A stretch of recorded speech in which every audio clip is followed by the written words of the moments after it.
விஜய் டிவில சின்ன மருமகள் சீரியல் ஹீரோயின் நடிச்சிட்டு இருந்தா ஸ்வேதா. இவங்க என்னோட பெயரை பயன்படுத்தி ஒருத்தர் கட்டுக்கதை சொல்லிட்டு வராரு. அவர் சொல்றதை யாரும் நம்பாதீங்க. அவர்கிட்ட இருந்து நான் நிரந்தரமா பிரிஞ்சுட்டேன்னு இன்ஸ்டாகிராம் பேஜ்ல ஒரு போஸ்ட் போட்டிருக்காங்க. அந்த விஷயம் தான் இப்ப பேசும் பொருளா இருக்கு. ஸ்வேதாவுடைய காதலர்னு சொல்லி ஆதி ஒரு யூடியூப் சேனல்ல இன்டர்வியூ கொடுத்திருந்தாரு. அதுல தனக்கும் ஸ்வேதாவுக்கும் 2023ல திருமணம் நடந்ததாகவும் 2 பேரும் அதை வெளியிடாம சீக்கிரட்டா வச்சிருந்ததாகவும் சொல்லியிருந்தாரு. அவரோட இந்த இன்டர்வியூ வைரலான நிலையில நடிகை ஸ்வேதா அவங்களுடைய இன்ஸ்டாகிராம் பேஜ்ல ஒரு போஸ்ட் வெளியிட்டிருக்காங்க.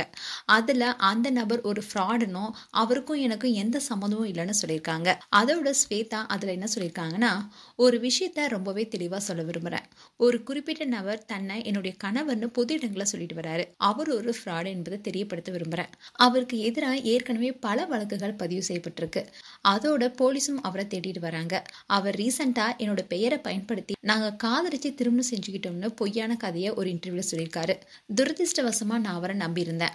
ஆனா அதுக்கப்புறமா தான் அவருடைய உண்மையான முகம் அண்ட் குற்ற செயல்களை குறித்தும் நான் தெரிஞ்சுக்கிட்டேன். இப்போ அவர் என்னுடைய எதிர்காலத்தை கெடுக்காம இருக்க தேவையான எல்லா சட்ட நடவடிக்கைகளையும் மேற்கொண்டு வரேன். நாங்க முழுவதுமாவே பிரிஞ்சிட்டோம்.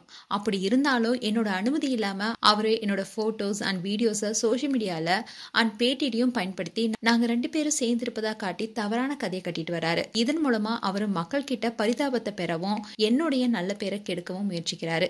எனக்கு அவருடன் இனி எந்த விதமான தொடர்புமே இல்லை. மேலும் யார் இவருக்கு ஆதரவு அளித்தாலும் இல்ல என்னோட பேரு போட்டோஸ் அண்ட் வீடியோஸ்னு தவறா பயன்படுத்த உதவினா அவங்களுக்கு எதிராக நான் கண்டிப்பா சட்ட ரீதியான நடவடிக்கை எடுப்பேன்.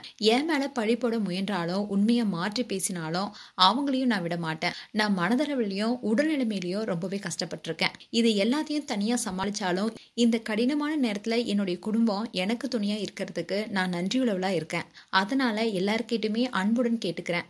தேவையில்லாத ரூமர்ஸை ஸ்ப்ரெட் பண்ணாதீங்க. அதே சமயம் எந்த டிராமாவையும் ஊக்குவிக்காம இருங்க. என்னோட நிலைமையை புரிஞ்சுக்கோங்க. உங்களுடைய ஆதரவுக்கு நன்றின்னு அதுல சொல்லியிருக்காங்க. இப்ப ஸ்வேதாவுடைய இந்த போஸ்ட் தான் சோஷியல் மீடியால வைரலாயிட்டு வருது. மேலும் உங்களுடைய கருத்துக்களை கமெண்ட் செக்ஷன் சொல்லுங்க. இது போன்ற வீடியோஸை பார்க்க நியூஸ் தமிழ் கிளிட்ஸ் சேனலை சப்ஸ்கிரைப் பண்ணுங்க. மறக்காம நோட்டிபிகேஷன் பட்டனை கிளிக் பண்ணுங்க.